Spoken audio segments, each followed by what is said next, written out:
নমস্কার বন্ধুগণ, আমি আজকের আবার চলে এলাম আমার গল্পের ঝুলি নিয়ে।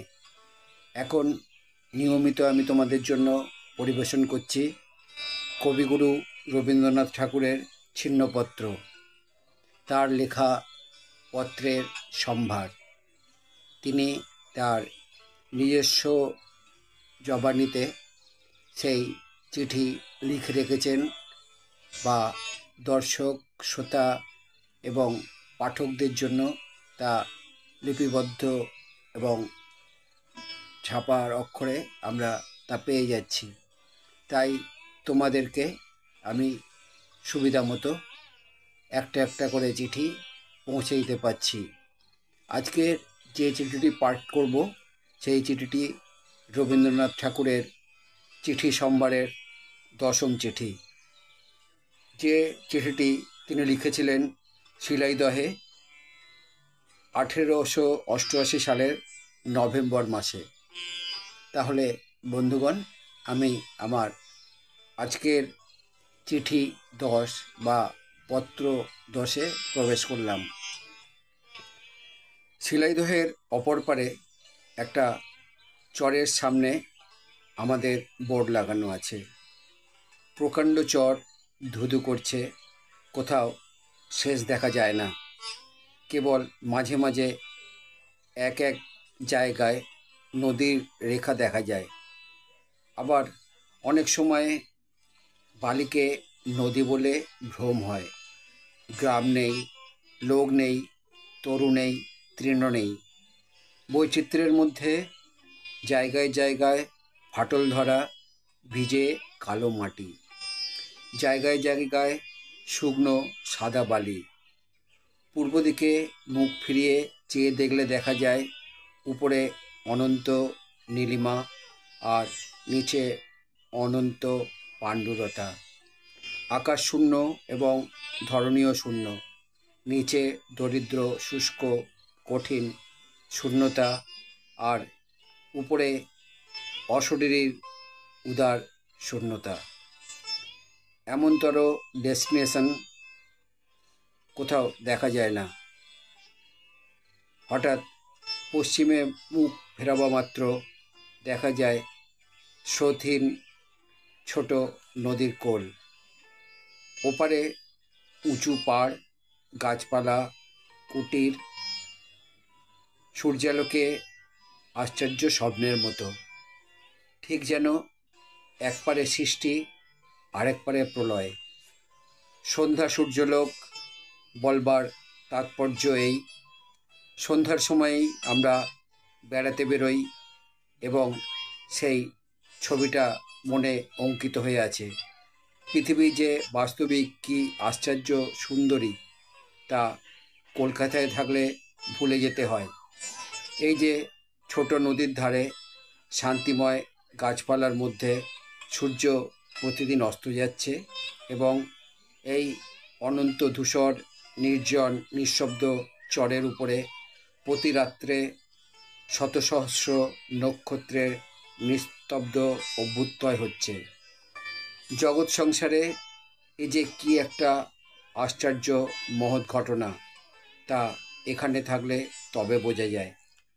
সূর্য আস্তে আস্তে ভোরের বেলা পূর্ব দিক থেকে কি এক প্রকাণ্ড গ্রন্থের পাতা খুলে দিচ্ছে এবং সন্ধ্যায় পশ্চিম থেকে ধীরে ধীরে আকাশের উপরে যে এক প্রকাণ্ড পাতা উল্টে দিচ্ছে, সেই বা কি আশ্চর্য লিখন। আর এই ক্ষীণ পরিসর নদী আর এই বিস্তৃত, এই দিগন্ত বিস্তৃত চর আর ওই ছবির মতন পারাবার ধরনীর এই উপেক্ষিত একটি প্রান্তভাগ, এই বা কি বৃহৎ নিস্তব্ধ নিভৃত পাঠশালা। যাক, এ কথাগুলো এই রাজনীতিতে অনেকটা পোয়েট্রির মতো শুনতে হবে, কিন্তু এখানকার পক্ষে কথাগুলো কিছুমাত্র বেখাপ নয়। সন্ধ্যাবেলা এই বৃহৎ চরের মধ্যে ছাড়া পেয়ে অনুচর সমেত ছেলেরা একদিকে যায়, বালু একদিকে যায়। আমি একদিকে যাই, দুই রমণী আর একদিকে যায়। ইতিমধ্যে সূর্য পূর্বে অস্ত যায়, আকাশের সুবর্ণ আভা মিলিয়ে যায়, অন্ধকারে চারদিকে অস্পষ্ট হয়ে আসে। ক্রমে আপনার পাশের ক্ষীণ ছায়া দেখে বুঝতে পারি বাঁকা কৃশ চাঁদখানি আলো অল্প অল্প করে ফুটছে। পাণ্ডুর বালির উপরে এই পাণ্ডুর বর্ণ জ্যোৎস্নায় চোখে আরও কেমন বিভ্রম জন্মিয়ে দেয়। কোথায় বালি, কোথায় জল, কোথায় পৃথিবী, কোথায় আকাশ, নিতান্ত অনুমান করে নিতে হয়।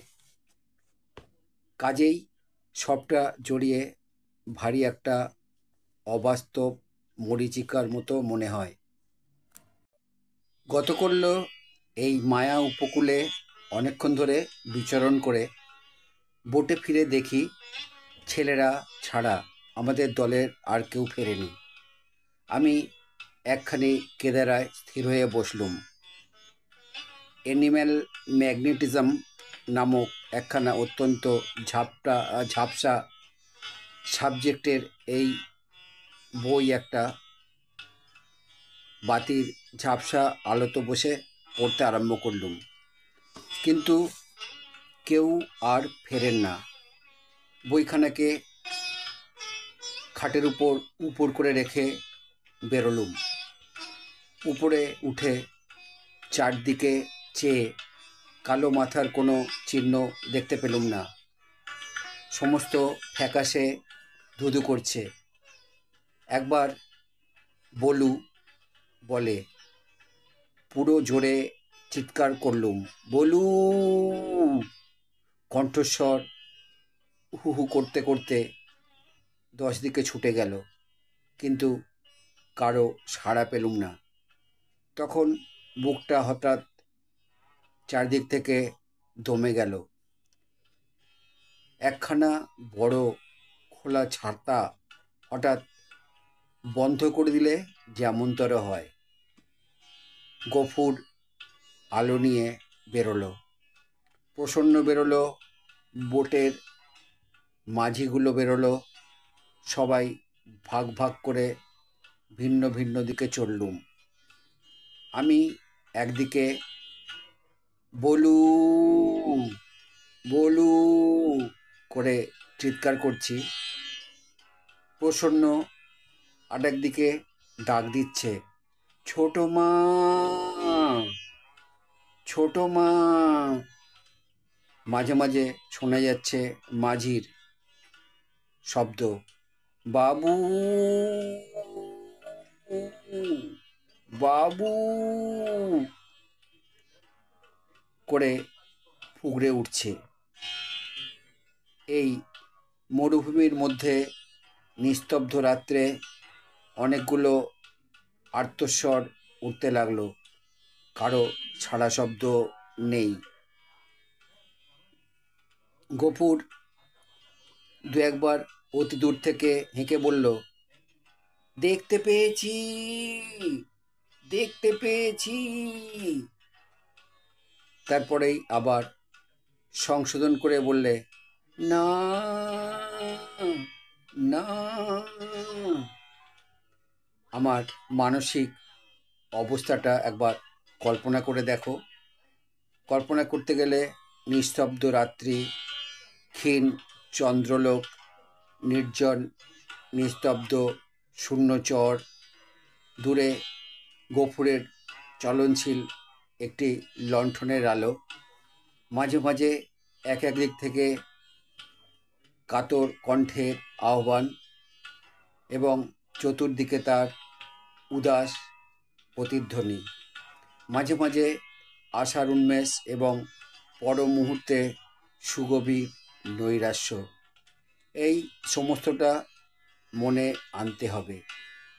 অসম্ভব রকমের আশঙ্কা সকল মনে জাগতে লাগলো। কখনো মনে হলো চোরাবালিতে পড়েছে, কখনো মনে হলো বলুর হয়তো হঠাৎ মূর্ছা কিংবা কিছু একটা হয়েছে, কখনো বা নানাবিধ সাপদ জন্তুর বিভীষিকা কল্পনায় উদয় হতে লাগলো। মনে মনে হতে লাগলো আত্মরক্ষা অসমর্থ যারা নিশ্চিন্তে ঘটায় তারা পরের বিপদ। স্ত্রী স্বাধীনতার বিরুদ্ধে দৃঢ়প্রতিজ্ঞ হয়ে উঠলুম। এমন সময়ে ঘণ্টাখানেক পরে রব উঠল। এরা চড়া বেয়ে বেয়ে ওপারে গিয়ে পড়েছেন আর ফিরতে পারছেন না। বোটও ওপারে গেল। বোট লক্ষ্মী বোটে ফিরলেন।